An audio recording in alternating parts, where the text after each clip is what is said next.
kalau muamalat itu nggak ada kata-kata syariah atau nggak ada nama syariahnya.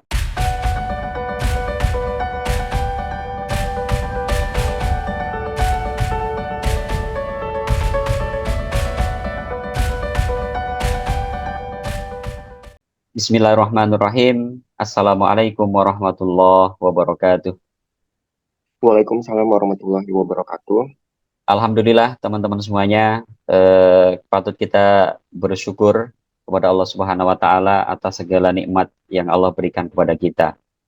Teman-teman semuanya, hari ini saya bersama Mas Catur akan menyampaikan atau memaparkan materi kaitannya dengan lembaga keuangan ya, baik itu lembaga keuangan bank maupun lembaga keuangan lainnya. Saya kebetulan ditemani oleh Mas Catur ini. Mas Catur, boleh di sepil ke kita apa aja sih yang mau kita bahas, Mas Catur, pada kesempatan yang baik ini dari materi yang nanti akan kita sampaikan. Iya, pada kesempatan kali ini kita akan bahas bank dan lembaga keuangan lain yang terdiri dari ada lembaga keuangan, terus ada kegiatan bank umum, kegiatan BPR, lalu lembaga keuangan bukan bank, dan juga ada bank syariah, Kak. Nah, teman-teman semuanya, ini sesuatu yang menarik karena yang disampaikan oleh Mas Catur tadi ini adalah aktivitas yang mungkin sering kita jumpai atau bahkan sering kita lakukan ya, seperti kita datang ke bank dan segala macam. Dan perlu teman-teman semuanya ketahui, apa yang nanti kita paparkan ini itu adalah merupakan bagian daripada tugas dari kampus. Sebelumnya tentu kami ucapkan terima kasih kepada Pak Agung atas bimbingan, nasihat dan juga arahan-arahannya serta motivasi yang diberikan kepada kami selama ini. Nah, Mas Catur, ini kita Iya, siap. bisa mulai sepertinya ya, apa yang kemudian tadi Mas Catur paparkan. Saya coba akan menampilkan slide-nya ya. Nah, teman-teman semuanya, alhamdulillah pada kesempatan yang baik ini, sebagaimana tadi yang sudah disepil oleh Mas Catur, jadi kita akan bahas kaitannya dengan bank dan lembaga keuangan lainnya. Di sini tentu saya tidak sendiri, tapi saya ditemani oleh rekan saya, Mas Catur Aryadi. Alhamdulillah ini adalah bagian daripada tugas kita di Universitas Teknologi Nusantara, yang dimana kita dibimbing langsung oleh dosen pengampu kita, yaitu Pak Agung Tri Putranto. Baik, sahabat dan teman-teman semuanya, saya akan menyampaikan terkait dengan bank dan lembaga keuangan lainnya. Pada sesi kesempatan ini, saya akan menyampaikan terlebih dahulu apa itu lembaga keuangan, kemudian kegiatan bank yang sering kita lakukan. Kalau kemudian kita di daerah kita juga menjumpai ada bank perkreditan rakyat ya di masing-masing daerah. Baik, teman-teman semuanya. Nah, pada kesempatan pertama ini saya akan menjelaskan terkait dengan lembaga keuangan. Jadi, teman-teman semuanya, lembaga keuangan adalah lembaga yang kegiatan utamanya itu menghimpun, kemudian menyalurkan dana, dan terutama fungsi utama lembaga keuangan ini adalah sebagai perantara pihak-pihak yang membutuhkan uang modal ya atau pemakaian dana dengan pihak-pihak yang memilikinya atau pemilik dana. Jadi artinya kalau kita menyimpan uang di bank, bank itu mengelola kemudian menyalurkan dalam bentuk kreditnya ya untuk modal usaha, pengusaha dan segala macam, termasuk juga modal bagi para pelaku UMKM. Nah, berikutnya teman-teman semuanya, lembaga keuangan ini terdiri dari dua. Yang pertama adalah bank itu sendiri, di mana bank adalah lembaga keuangan yang di dalam menjalankan fungsi intermediasi itu diizinkan untuk menghimpun dan menyalurkan dana ya dalam bentuk tabungan atau lembaga keuangan depositori. Jadi kalau kita ke bank, itu tentu kita ada menyetor ya dana kita dalam bentuk tabungan, deposito dan lain sebagainya. Nah, yang kedua teman-teman semuanya, itu ada lembaga yang bukan bank. Nah, apa sih eh, LKBB atau lembaga keuangan bukan bank? Yang dimaksud lembaga keuangan bukan bank adalah lembaga keuangan yang di dalam menjalankan fungsi intermediasinya itu tidak diizinkan untuk menghimpun dan menyalurkan dana dalam bentuk tabungan atau lembaga keuangan non depository. Jadi mereka nggak boleh kalau lembaga keuangan bukan bank ini menjalankan atau menghimpun dan menyalurkan dana dalam bentuk tabungan. Nah, ini termaktub di dalam Undang-Undang Nomor 7 Tahun 1992 yang kemudian di dalam undang-undang ini dirubah kepada Undang-Undang Nomor 10 Tahun 1998 tentang perbankan, ya, di mana bank didefinisikan sebagai badan usaha yang menghimpun dana dari masyarakat dalam bentuk simpanan dan menyalurkannya kepada masyarakat dalam bentuk lainnya. Ya, kemudian bank ini diklasifikasikan menjadi bank umum dan bank perkreditan rakyat, sebagaimana yang kita sampaikan tadi. Nah, selanjutnya Mas Catur akan melanjutkan pemaparan dari presentasi kita. Iya, lalu di sini ada kegiatan bank umum. Bank umum itu terdiri dari kegiatannya yaitu yang pertama ada menghimpun dana dari masyarakat dalam bentuk simpanan giro, deposito berjangka, sertifikat deposito, tabungan dan atau bentuk lainnya yang dipersamakan dengan itu. Lalu yang kedua memberi kredit dan yang ketiga menerbitkan surat pengakuan hutang. Keempat membeli, menjual atau menjamin atas resiko sendiri maupun untuk kepentingan dan atas perintah nasabahnya. Lalu yang ketiga, kegiatan-kegiatan lain yang lazim dilakukan bank sepanjang tidak bertentangan dengan undang-undang dan peraturan yang berlaku.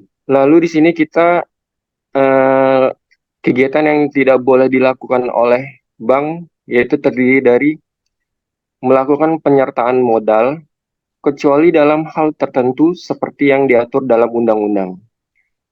Lalu melakukan usaha perasuransian yang selanjutnya melakukan usaha lain seperti yang diatur dalam undang-undang. Di sini bisa dilihat kegiatan BPR terdiri dari menghimpun dana dari masyarakat dalam bentuk simpanan, memberikan kredit, lalu menyediakan pembiayaan bagi nasabah berdasarkan prinsip bagi hasil, lalu yang selanjutnya menetapkan dana dalam bentuk SBI, deposito, dan atau tabungan pada bank lainnya.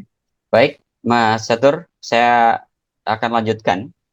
Jadi teman-teman semuanya, kegiatan yang tidak diperkenankan dilakukan atau tidak boleh dilakukan oleh BPR, sebagaimana tadi yang Mas Catur paparkan. Yang pertama, BPR ini tidak boleh menerima simpanan dalam bentuk giro, teman-teman. Termasuk melakukan penyertaan modal, itu juga tidak boleh dilakukan oleh BPR. Yang berikutnya, BPR juga tidak boleh melakukan usaha perasuransian. Dan berikutnya, BPR juga tidak boleh melakukan usaha lain di luar kegiatan usaha yang sudah disebutkan di atas tadi. Ini kita masuk pada tema berikutnya atau subtema berikutnya, yaitu terkait dengan lembaga keuangan bukan bank. Nah, Mas Catur mungkin bisa dibantu jelaskan terkait dengan lembaga keuangan bukan bank ini, Mas Catur. Di sini lembaga keuangan bukan bank yaitu terdiri dari perusahaan asuransi, lalu lembaga dana pensiun, perusahaan investasi, perusahaan pembiayaan, dan pegadaian ya Kak. Ya, jadi dari lembaga keuangan bukan bank tadi, nah tentu lembaga keuangan informal di atas adalah lembaga yang kemudian menjalankan fungsi lembaga keuangan, namun berlandaskan kekuatan hukum. Berikutnya kita masuk kepada bank syariah. Ya, Mas Catur, sebelum kita masuk pembahasan terkait dengan bank syariah, Mas Catur ingat nggak bank syariah pertama yang berdiri di Indonesia itu apa, Mas Catur? Untuk bank syariah sendiri yang pertama kali berdiri itu Bank Syariah Muamalat, Kak. Ya, betul. Jadi teman-teman, kalau kita flashback kepada sejarah, bank syariah pertama yang ada di Indonesia yaitu Bank Muamalat ya, yang menjadi pelopor pertama kali berdirinya bank syariah di Indonesia. Yang hari ini alhamdulillah banyak juga bank-bank syariah lainnya, termasuk terakhir yang kemudian merger dari beberapa bank syariah yang ada ya, yang kita kenal bersama yaitu Bank Syariah Indonesia atau BSI. Nah, kalau muamalat itu nggak ada kata-kata syariah atau nggak ada nama syariahnya, tapi secara prakteknya bank muamalat ini adalah bank yang menggunakan praktek-praktek syariah. Tapi kalau Bank Syariah Indonesia atau BSI, nah itu ada kata-kata syariahnya dan prakteknya sudah tentu juga menggunakan prinsip-prinsip syariah. Nah, kita akan bahas terkait dengan bank syariah. Jadi bank syariah ini adalah bank yang beroperasi dengan aturan khusus yang diatur oleh agama Islam, di mana kemudian ciri utamanya adalah tidak adanya bunga, ya, melainkan sistemnya adalah dengan sistem bagi hasil. Nah, bank syariah sendiri merupakan lembaga keuangan yang transparan, menjunjung tinggi prinsip keadilan tanpa sentimen agama. Jadi meskipun syariah ini ada embel-embel agama, tapi semuanya bisa.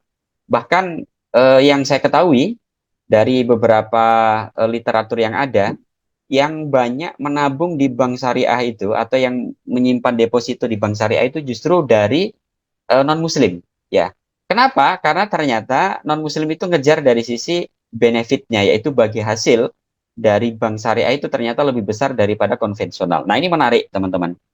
Serta di syariah itu ada fakta riba haram.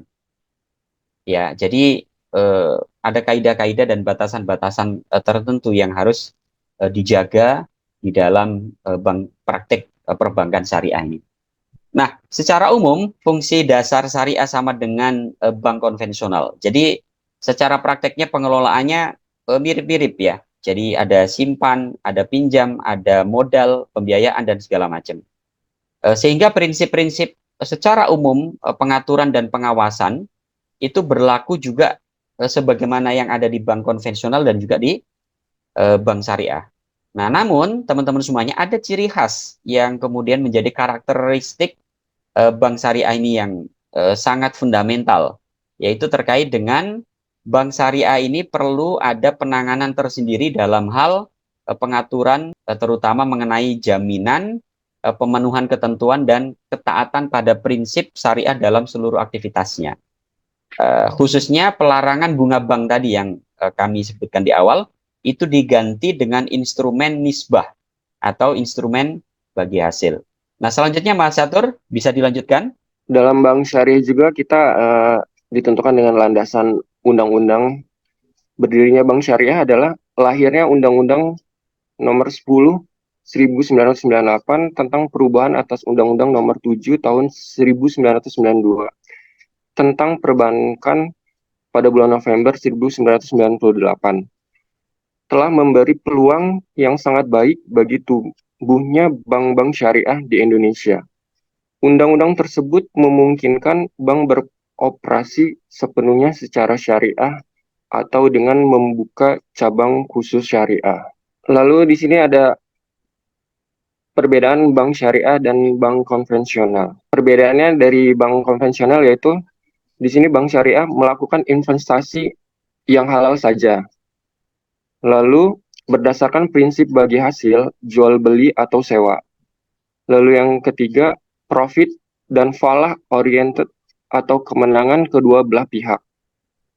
Selanjutnya, hubungan kemitraan dengan nasabah. Lalu penghimpunan dan penyaluran dana harus sesuai fatwa dengan pengawas syariah atau DPS. Sedangkan bank konvensional itu investasi yang halal dan haram atau bebas hilal.